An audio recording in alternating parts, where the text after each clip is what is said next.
You're listening to Power Talk, Berkeley Electric Cooperative's official broadcast about the cooperative, our communities, and ways to use energy wisely. And now, let's join our hosts for today's episode. Good morning and welcome to Power Talk. I'm Micah Ponce, the Communications and Media Specialist here at Berkeley Electric Cooperative, joined as always by Ms. Libby Roeg, the Director of Marketing and Communications. Good morning, Micah. You know, I am so excited for today's show. It's really easy to get kind of down in the dumps about how much need there is in our community and the world. But we have a couple folks who are going to tell us today about some of the good work that is being done to help meet those needs. Well, good. And those are our special guests here in the studio today, Pastor David Enzer from Pointe North Church. Welcome, sir. Thank you, sir. Glad to be here. And the old hat in the room, Mr. Eddie Plowden. The man who needs no introduction.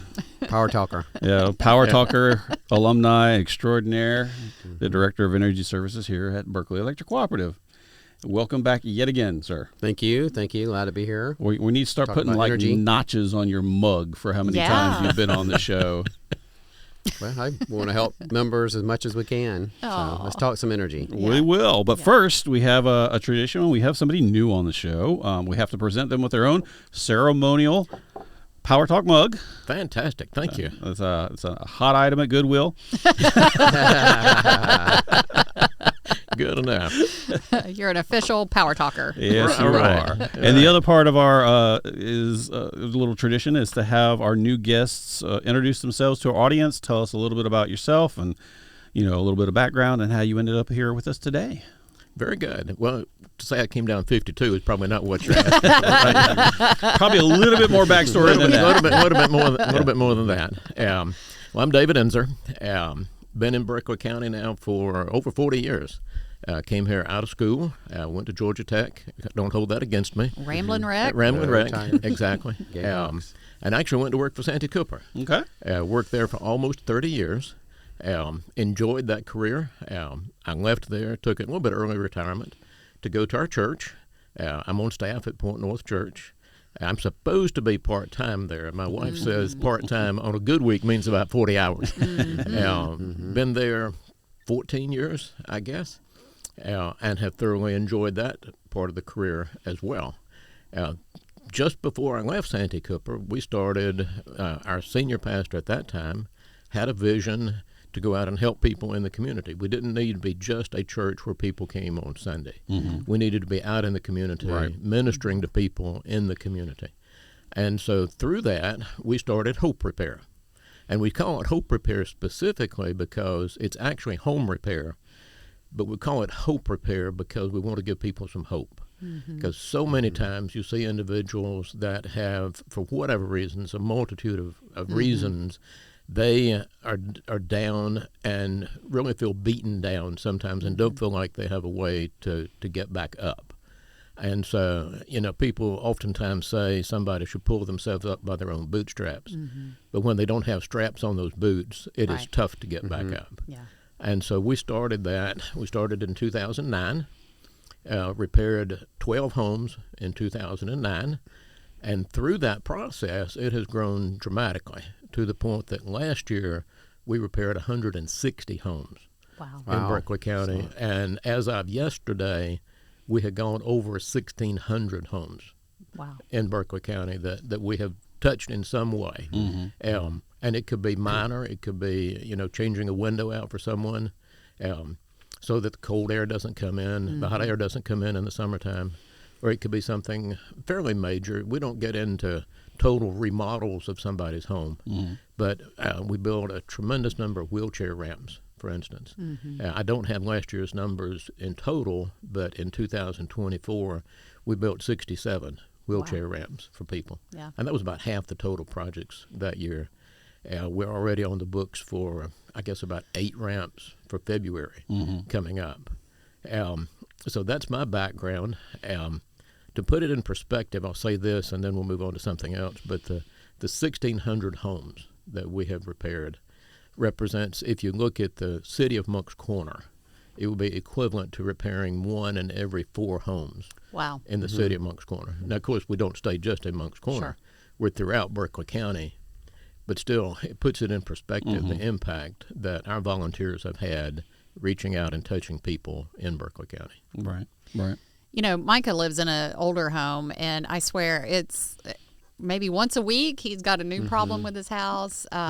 Just last night we had a plumber at our house having to change out a toilet because, unfortunately, we had just a little bit of water leaking on the floor. You know, so if you live in a house or you know, even an apartment, you know, something's going to go wrong. And it's like you said, you know, if someone is already kind of living in the margins and just barely getting by, a leaky toilet or, you know, a leaky dishwasher, a broken window is an insurmountable obstacle to them A in roof many leak, ways. yeah. And I think what you're talking about there, Libby, is a good point, that you were able to pay that plumber to come in and do that, and it really doesn't affect your standard of living. Well, I didn't enjoy the process. Nice guy, you know, but yeah. But still, Sure. but that individual that is living with no margin whatsoever, we see it all the time where that toilet didn't just start leaking yesterday. It might have been leaking for 4, 5, 6, 10 years. Right. And now it's not just the toilet, It's the floor. but it's the floor, and it becomes unsafe for people to walk on. Right. And it becomes unsafe to use that toilet. Right. And another example along that line is, you know, you have a vent on a roof, and we talk about this all the time. If that vent, let me try that again.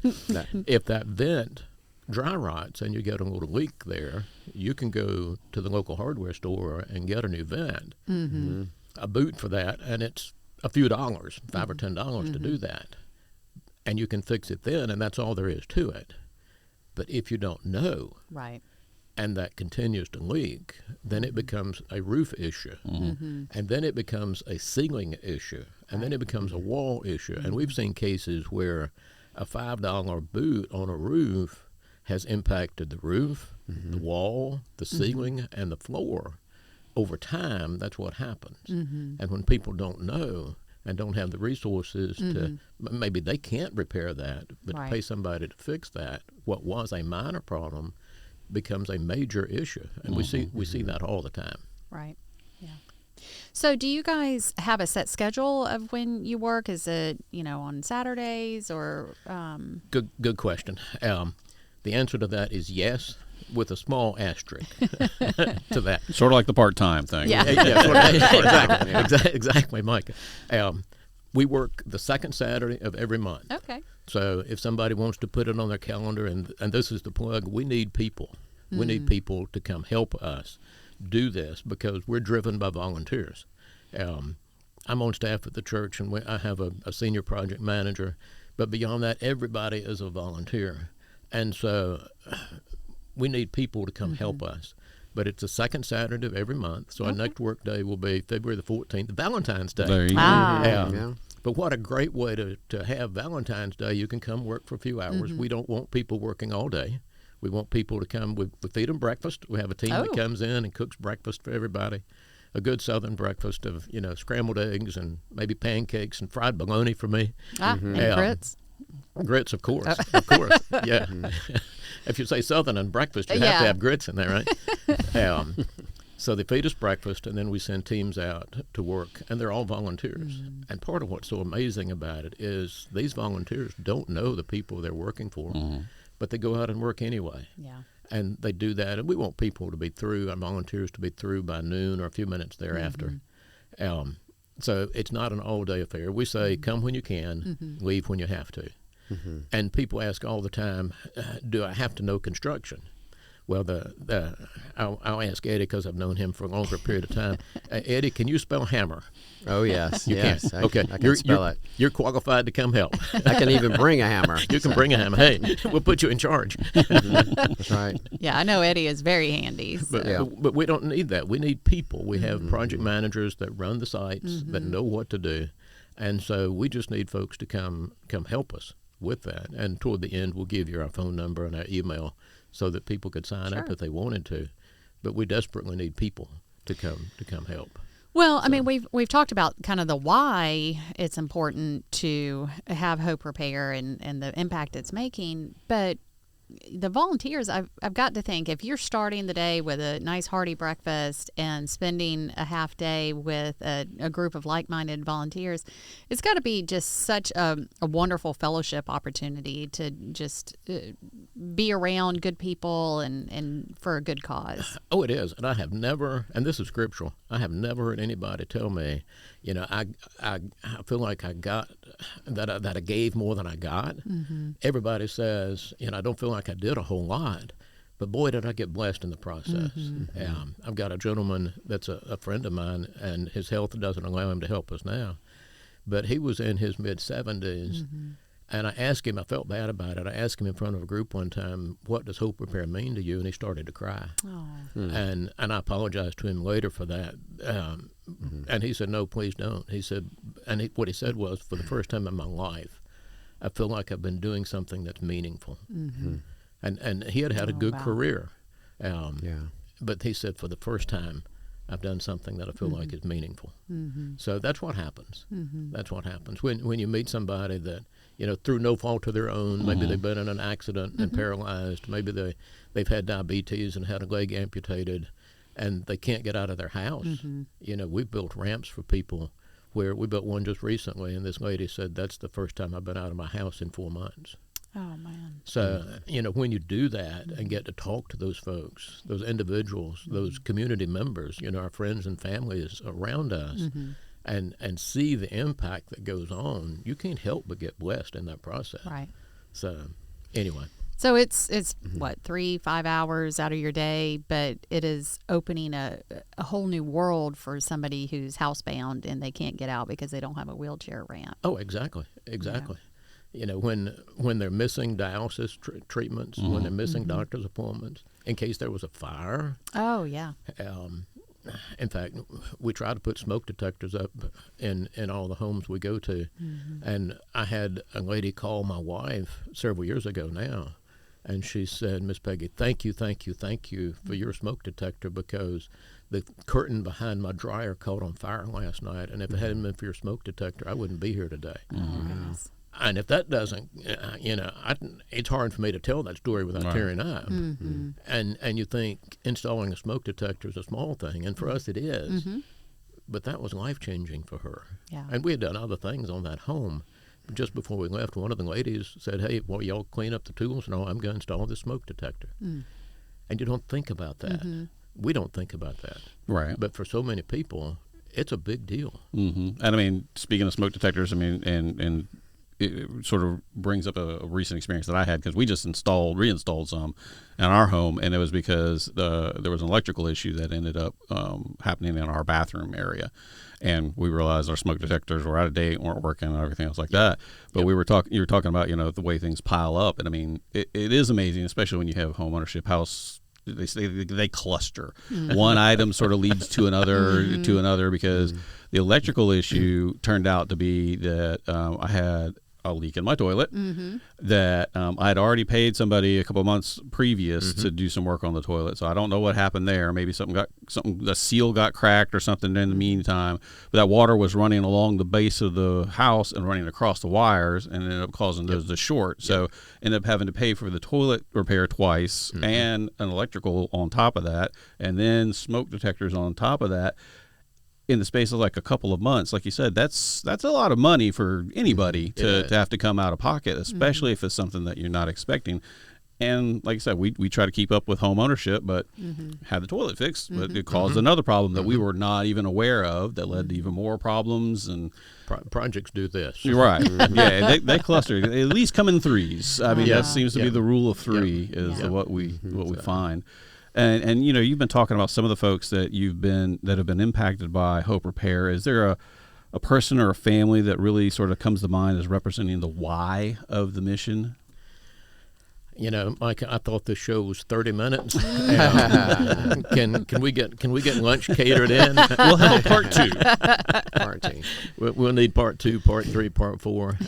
I was thinking about that as after Libba had sent me the talking points here, and it would be easy to talk about 15 or 20 different people, but I think for the purposes of this, the lady that was Hope Repair Project number 1 Oh, wow. comes to mind.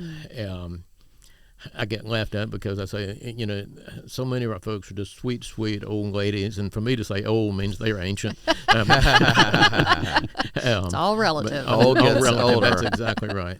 But she lived in a ramshackle house that her husband had gotten many years before and moved in and tried to put it back together, and then he passed away quite a number of years ago now. And she was project number 1, and then she was project number 84 and 315, and the list goes on.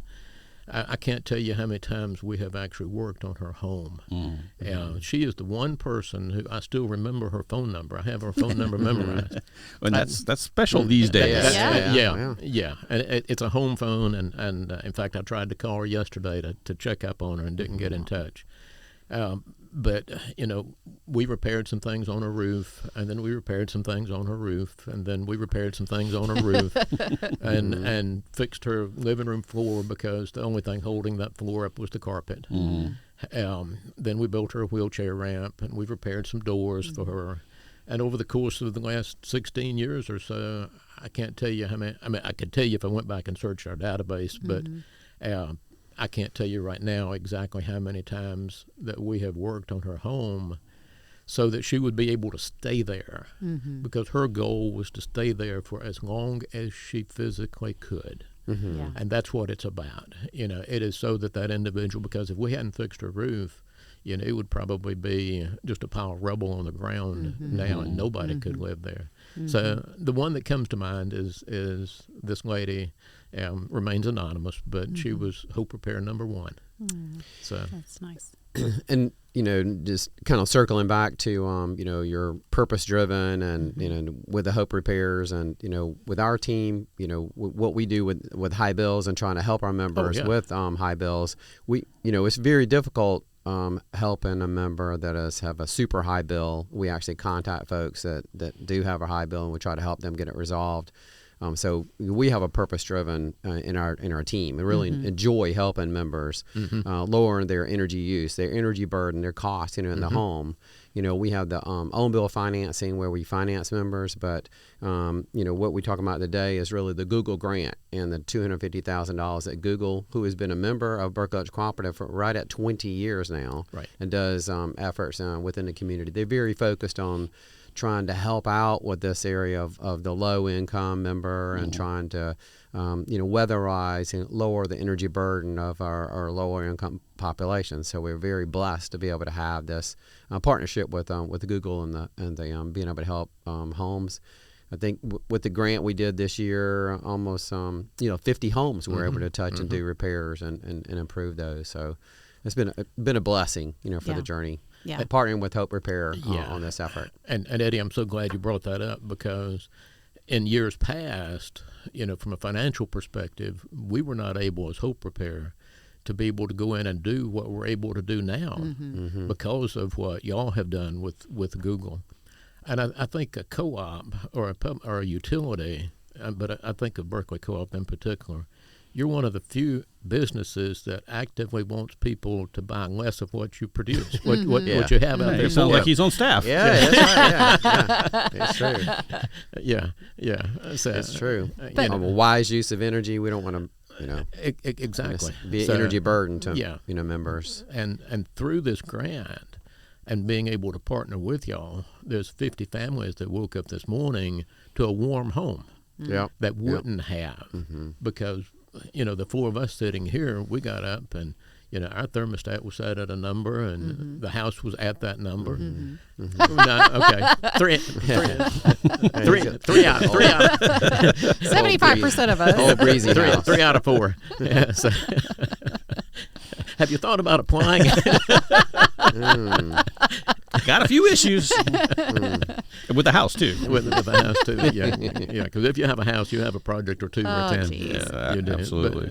But Eddie, we are so thankful for that partnership, and we would certainly like to see that partnership continue with Google and with y'all. This is not the first time that we've worked with the co-op on projects. We have worked with the trust to be able to, with Operation Roundup. To be able to get some funding to help people with roofs and various things, with ramps, things of that nature. And we want to see that continue.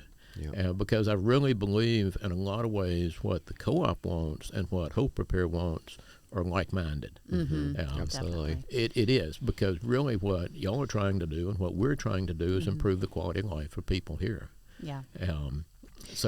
And that just it gets harder and harder every day. You know, as a utility, we serve everybody within a geographic area, and we see every day people struggling to pay their utility bills. And fortunately, you mentioned Operation Roundup. Our trust board is able to administer a significant amount of money thanks to the generosity of our members who round up their monthly bills.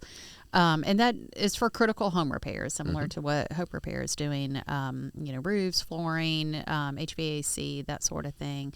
And we're so thrilled to have Google's generosity. They gave Berkeley Electric a grant of $250,000 to help weatherization and energy efficiency upgrades to low-income members of BEC. And it is really just such a blessing to have this partnership with Hope Repair and Google and BEC, because it's, like you said, changing the lives of these folks. You know, it does. It sure does. Yeah. And you think about that young child that's 4 or 5 that gets up to a cold house. Or you think about that lady that is 80 or 85 that gets up to a cold house, that when it's 30 outside, it might be 40 inside. And you're changing lives. I mean, it really does change somebody's life. Yeah. And that's what we want. That's what y'all want. So that's why I think this partnership, one of the reasons why this partnership has been so good for everybody. Yeah, and, you know, we were fortunate to meet this past summer a couple who were helped through a Google grant, and, you know, both of them have health conditions, and, you know, and they're elderly, so they're not working to begin with, but the husband, you know, just as he talked, he had, you know, he was on oxygen, but he had to stop and slow himself down and make sure he was taking deep breaths, because just from talking, he was wearing himself out. Right. So when you think about the air quality in their home, if it's not good, how much more his body is just struggling to survive. And but with the installation of a mini split system, the lower energy bills that they have now, and you know, indoor air quality, I mean, all of it works so well to help this member. And I know for that couple in particular, when we mentioned the possibility of being able to do that, the wife just tunes up and starts to cry. Because she didn't think they had any chance. No hope. No hope. Right. Exactly. Good. Hey, we might use that. Well, and we featured this couple in a video this summer with our CEO, and the wife's message was, don't be too proud to ask for help. And You know, ask. Reach out if you need help, and because there are people out there to help. Oh, it sure, exactly. Now, y'all are doing a lot of mini split installations through the grant, if I'm not mistaken. Is that correct, Eddie? Yes, and that's replacing the typical system we'll run into is somebody will have like a electric furnace. It's basically just electric heater. Think of like a hair dryer. So it's not an efficient system. The duct work, you know, typically in some of the mobile homes or some of these older homes is in bad, you know, so you pay in for the energy and it's not getting back into your house. Right. Yeah. And then with the mini split, it basically is like a third of the cost of the heating, but it's also inside the house. There's no duct system. It's actually all in the home. So it's a very, very efficient, and it's spot heated. It's right in that room. So it's a tremendous change for these folks as far as comfort throughout these areas, and it really touches and lowers their bill, and it works in all different ways. It's a great system. We have another partner who's helping with this process. You guys want to give a shout out to our HVAC experts who are helping us out? Rob Mead and Rodney Hill. Exactly, and you're old, experienced HVAC, kind of on the edge of retirement. Veterans. They know their game by the end of their careers, but they want to get back to the community. And I think what we talked about earlier about making a difference. Rob ran an HVAC company here for many years. And then he sold that company, and he was thinking, he said, when I talked to him about coming on board helping with this, he said, I had just been praying about getting more involved with Hope Repair, and what could I do? I said, have we got a deal for you? And he told me just recently, he said, in all the time that I've done HVAC work, this has been the most fulfilling that I have ever done. Yeah. He said, because, I would see a few homes a year that are like where we go now, but the difference is immeasurable. And so he's brought Rodney on board to help him. And then the guy, our senior guy is a guy named Richard. So we've got the 3 R's. We've got Rob, we've got Rodney, and we've got Richard. So I need to change my name. But anyway, it has been good for them to see the conditions that people oftentimes are forced to live in through no fault of their own. Right. We talk all the time about, life is about choices, but sometimes those choices were made by other people on your behalf, and it changed your life, and you can't get out of it. Right. Like I said, there's no strap on your boot. So we're so thankful to have Rob and Rodney that can do that because they're the experts in that. I hate to say that about them, but anyway. And I hope they get to see this. So I'll catch some flack. They're as old as me. So wow. Anyway. Well, and the surprising thing is too is that you're saying the conditions that folks live in. It's not just in the real rural areas. There's pockets everywhere where folks who are struggling. I know that one of the folks that we help through home repair. I mean, it's in a neighborhood that is very close to the co-op. So I mean, it's basically right across the street from the co-op. Right here in Monk's Corner. So I mean, you don't have to go deep in the woods or anything else like that to find somebody who's really in need of help. It's your friends, it's your neighbors. It's the little old lady down the street. They're everywhere. Micah, you bring up a good point. I have said many times we could put a dot right here, or we could put a dot at Pointe North Church, and we could draw a 1 mile radius circle around either of those dots and work within that circle for the next 10 years. Right. Helping people. I mentioned Peggy. Peggy was my first wife, and she died 8 years ago from cancer. And I met a wonderful lady named Joanne, who we met doing mission work after her husband died. I'm not putting my story too much into this, but she moved here to Berkeley County, and we met. And so I got her involved in Hope Repair. She's one of our integral team members, and she is so shocked by what she sees when you drive down that little dirt road and this enclave of homes there. Right. She said, I never knew any place had so many dirt roads as Berkeley County. Oh, yeah. So anyway, that's what we do. Right. Well, if someone needs assistance from Hope Repair or is looking to get involved, like our friends Rob Mead and Rodney looking to get involved, what's the best way to reach out to the church? And Great question. There's really 2 different ways. You can contact us by phone. My direct number at the church is 843-258-1174. Okay. 843-258-1174. Obviously, because of what we do, I'm out of the office a lot. Richard's there part of the time. But you call, if you leave a message, we will call you back. We do. We try hard to get in touch with folks. So give us a call, or you can get in touch at our website, which is www.hope-repair.org. Hope-repair.org. But really, a phone call is probably the best way to get in touch. And that goes both ways. If you want to help, let us know. We would love to have anybody come and assist us. People say, "Can I bring my children?" And the answer to that is yes. We say if someone is 12 or older, they can come by themselves. Okay. If they're under 12, it has to be one-on-one adult supervision. Okay. But we'd love to have youth with us, and we like strong backs. But then also, if somebody needs help, and I will tell you the 4 things that Hope Repair is laser focused on, so people will understand. Primarily, it's to spread the gospel. That's what is number 1. But then we want to get people safe, warm, and we say dry, but we really concentrate on the safety side. So spread the gospel, safe, warm, and dry. The safety side where, as we mentioned, wheelchair ramps or a floor that people can't walk on. I remember a gentleman, we fixed his floor recently out in St. Stephen. He was blind. Oh, wow. And if you didn't step on the floor joist, you didn't walk in his home. And so we went in and redid his floor for him.